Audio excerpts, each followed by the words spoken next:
C'est devant un nombre important de journalistes que le ministre de l'Économie et des Finances s'est présenté ce mercredi 7 janvier.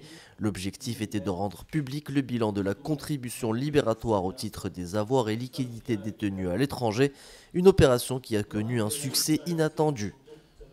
Le montant total des déclarations dans le cadre de la contribution libératoire, ou ce qui est communément appelé amnistie, amnistie de change, s'élève à 27,8 milliards de dirhams, environ le tiers sous forme d'avoirs liquides, le tiers sous forme de déclaration de biens immobiliers et à peu près le tiers sous forme d'actifs ou d'avoirs financiers.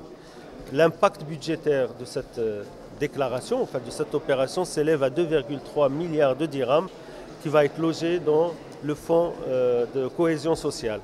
Nous avons enregistré environ 19 000 déclarations.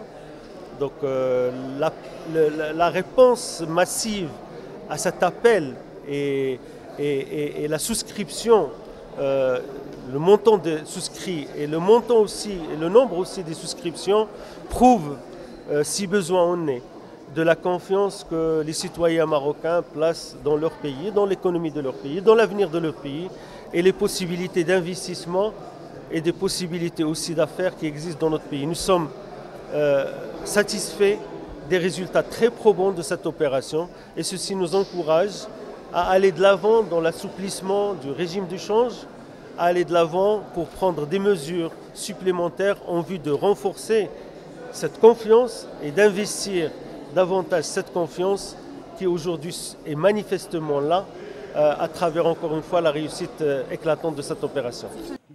Les Marocains résidant à l'étranger devraient à leur tour bénéficier d'un régime spécial, attractif et souple grâce à un projet de loi qui leur est entièrement dédié. Pour les Marocains résidant à l'étranger, nous avons totalement simplifié. Quelqu'un qui détient des avoirs à l'étranger va pouvoir maintenir ses avoirs à l'étranger. Quand s'il a un compte bancaire à l'étranger, il va pouvoir garder ses comptes bancaires à l'étranger. S'il a souscrit des assurances à l'étranger, il va pouvoir continuer à souscrire à ses assurances à l'étranger. S'il décide de rapatrier son argent au Maroc, il peut soit le convertir en dirhams, soit le mettre dans un compte en devise qu'il peut transférer à tout moment. Donc nous sommes dans une situation de convertibilité totale pour ces Marocains résidant à l'étranger. Notre but, bien entendu, c'est d'encourager ces jeunes Marocains ou ces Marocains qui ont travaillé à l'étranger ou les retraités marocains qui ont résidé à l'étranger, qui ont décidé de regagner la mère patrie, de continuer à bénéficier des mêmes avantages et de pouvoir investir dans leur pays, le Maroc, sans aucune contrainte.